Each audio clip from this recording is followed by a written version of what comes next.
बिस्मिल्लाहिर्रहमानिर्रहीम। तमाम देखने वालों को यशल की तरफ से अस्सलामु अलैकुम। आसान और मज़ेदार रेसिपीज़ के लिए जल्दी से मेरे चैनल को सब्सक्राइब कर लें।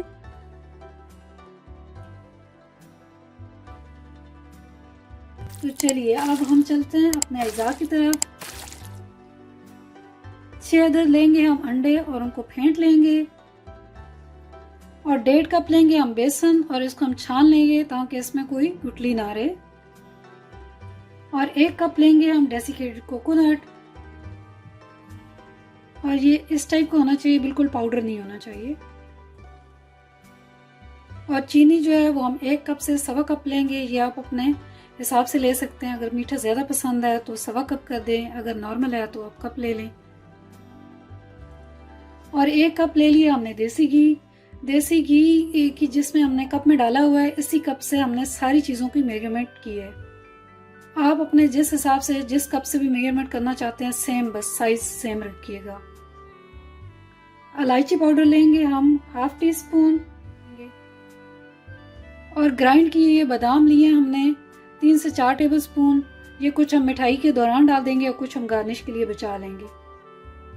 इसी तरह से ग्राइंड किए ये पिस्ते हम लोगों ने 3 से 4 टेबलस्पून रख लिए हैं और ये भी हम कुछ हम मिठाई के अंदर डालेंगे और कुछ हम गार्निश के लिए रख देंगे। और दूध हमने ले लिया है 1/4 कप, 1/4 से ज़रा सा ज़्यादा है। हम इसमें 3-4 टेबलस्पून हम डाल के देखेंगे।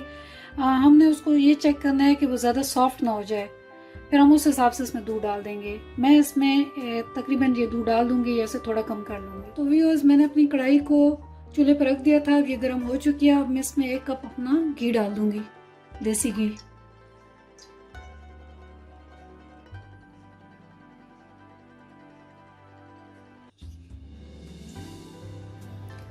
मेरा घी गर्म हो चुका है। मैं इसमें अपना इलायची पाउडर डाल दूंगी।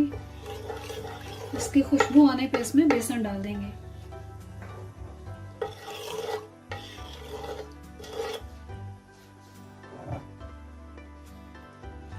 इसकी खुशबू आना शुरू हो चुकी है। अब मैं अपने इसमें बेसन डाल रही हूँ।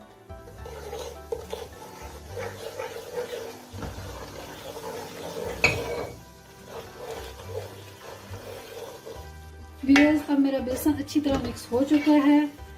अब इसको मैंने बिल्कुल हल्की आग पे इसको मैंने 15 से 20 मिनट के लिए इसको अच्छे से भूनना है। इसको बिल्कुल आपने हाथ रोकना नहीं है। उसको चम्मच को आपने मुसलसल चलाते रहना है ताकि ये जले नहीं। जब इसकी खुशबू आना शुरू हो जाएगी अच्छी वाली, तो फिर हम आगे बताएंगे कि क्या करना है। व्यूअर्स, मेरा बेसन जो है वो भून चुका है। इसका कलर भी आप देख रहे हैं, बहुत ज़्यादा आपने डार्क नहीं करना, अच्छा सा कलर इसका होना चाहिए। अब इसमें हम अपने अंडे का मटेरियल डाल देंगे।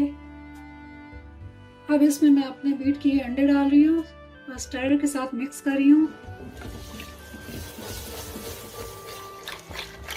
मैंने इसके अंदर ही शुगर भी डाल दी थी और दूध भी डाल दिया था। इसको तेज़ी से आपने मिक्स करना है ताकि गुठली ना बने। और मैंने इसकी आग बिल्कुल स्लो रखी है। जब मेरे ये अच्छे से मिक्स हो जाएगा तो फिर मैं आंच को तेज़ कर दूंगी। ऐसे गुठली बनने के कम चांसेस होते हैं। अगर आपकी आग नीचे तेज़ हो तो फिर गुठली जल्दी बन जाती है।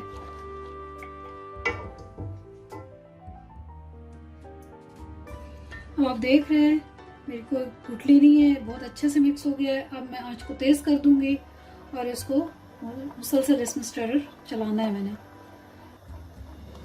स्टैटर पे आपका हाथ रुकना नहीं चाहिए।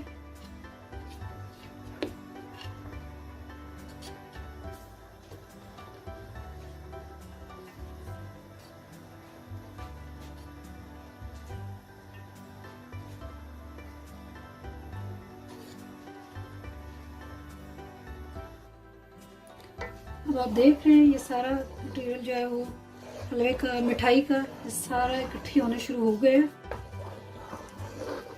जब ये इकट्ठा हो जाएगा फिर हम आपको निकाल कर प्लेट में सर्व करके बताऊंगी। इसके साथ ही मैं इसमें कोकोनट ये डाल रही हूँ। थोड़ा सा मैं बचा दूंगी गार्निश के लिए। कई लोग जैसे कोकोनट को ज़्यादा पसंद नहीं करते, तो वो हाफ कप डाल दें या 3 से 4 टेबल स्पून भी डाल सकते हैं। तो जिन लोगों को ज़्यादा पसंद है वो अपना कप पूरा डाल दें।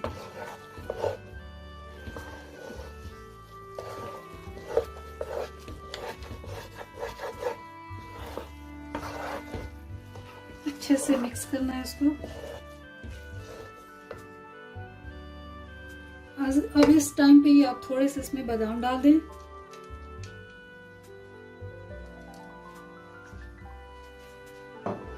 थोड़े से पिस्ते डाल दें।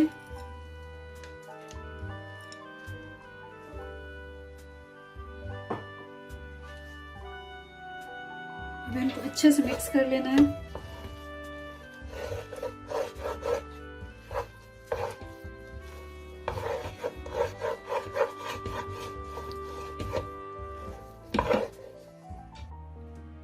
तो व्यूअर्स, अब मेरी मिठाई रेडी हो चुकी है और मैंने इसमें जब फेंटे अंडे डाले थे, साथ ही मैंने इसमें दूध भी डाल दिया था अपना हाफ कप, और चीनी भी उसी के अंदर मिक्स कर ली थी।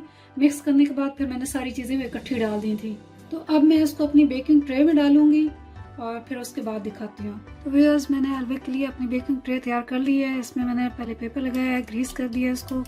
फिर मैंने कोकोनट जो मेरे पास था मैंने उसको वो स्प्रिंकल किया है। थोड़े से बादाम और पिस्ते स्प्रिंकल कर दिया। अब मैं इसके ऊपर हलवा डालूंगी और प्रेस करके लेवल करके इसको रख देंगे। मैंने अपने हलवे को अच्छी तरह इस ट्रे में फैला लिया और चम्मच की स्पून से उसको ऐसे ऐसे प्रेस करना है।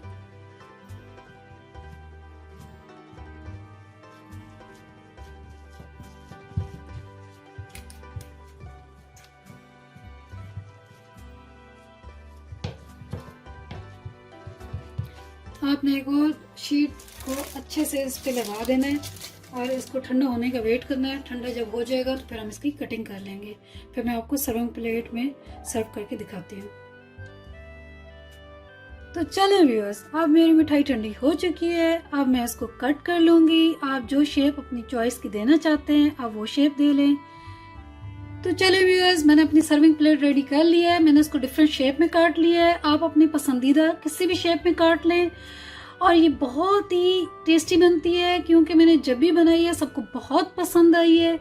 और आप भी अपने घर वालों को बना के खिलाएं, यकीनन उनको बहुत पसंद आएगी। अगर आपको ये वीडियो अच्छी लगी है तो कमेंट्स करके बताइए और वीडियो को लाइक और शेयर कर लें। अल्लाह हाफिज।